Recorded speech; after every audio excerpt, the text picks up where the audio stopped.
On va en terminer avec l'introduction de ce cours sur l'algorithmique et la programmation, après la première partie sur les algorithmes, seconde vidéo sur la programmation à proprement parler. Pour implémenter un algorithme dans un ordinateur, on utilise un langage de programmation et on écrit l'algorithme dans ce langage. Alors concrètement, en tout cas dans les langages dits impératifs dont on se préoccupe ici, et dont Python fait partie, puisqu'on va faire du Python dans ce cours, écrire un programme, c'est écrire une liste d'ordres indiquant à l'ordinateur ce qu'il doit faire, en définissant les entrées qu'il devra manipuler, les actions à effectuer et les sorties qu'il devra produire. Et encore une fois, l'ordinateur ne devine rien lui-même, donc il faudra être très précis, sans ambiguïté, et c'est souvent la difficulté à laquelle on est confronté quand on débute. Concrètement, un petit exemple, on ne va pas le décrypter dans les détails parce que c'est l'objet des cours suivants, mais ça va vous permettre de vous mettre un petit peu dans le bain. Alors, on veut écrire un programme qui calcule le tarif que va payer une personne pour un spectacle, par exemple. Donc, l'entrée, c'est l'âge de la personne et le plein tarif.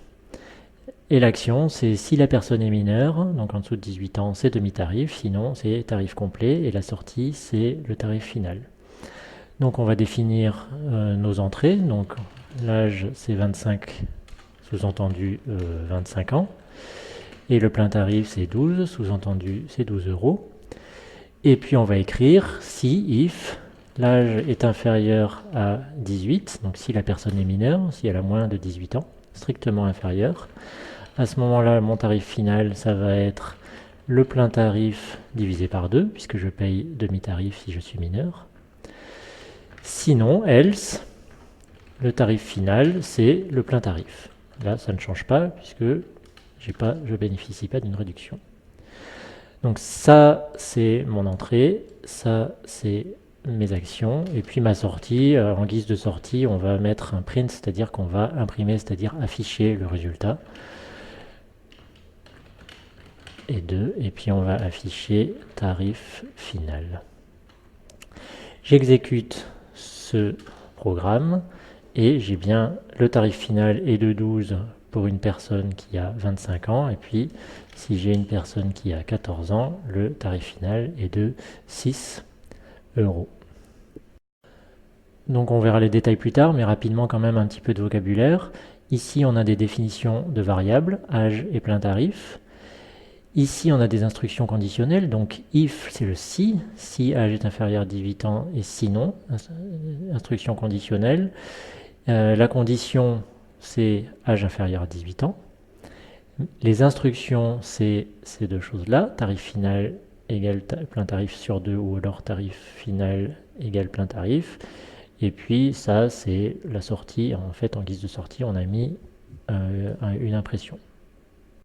Donc le langage de programmation permet aux programmeurs de faire un petit peu abstraction de certains mécanismes internes au processeur, car c'est l'ordinateur qui va compiler ou interpréter les instructions et les transformer en langage machine.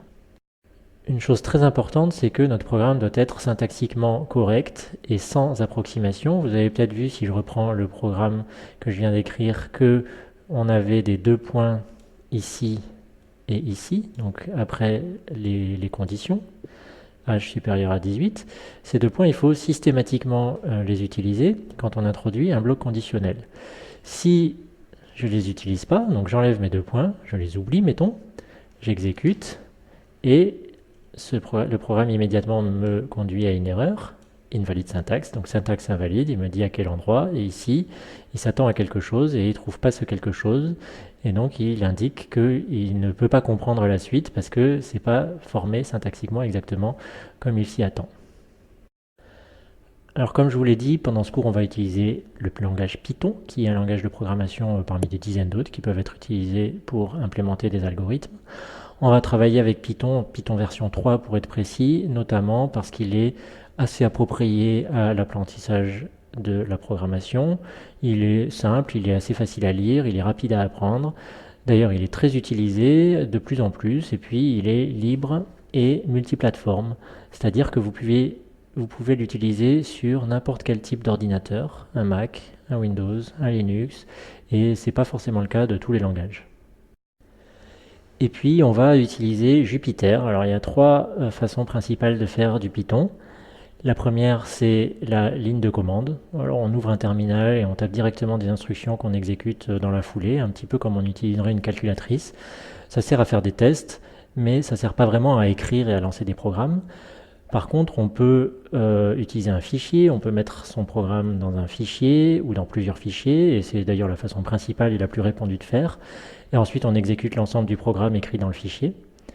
Et puis, on peut utiliser ce qu'on appelle des notebooks, par exemple avec Jupyter.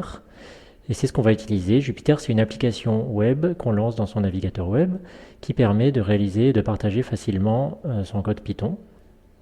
On va utiliser ça et je vous incite très fortement à l'installer tout de suite sur votre machine personnelle en suivant les instructions qui sont sur cette page web.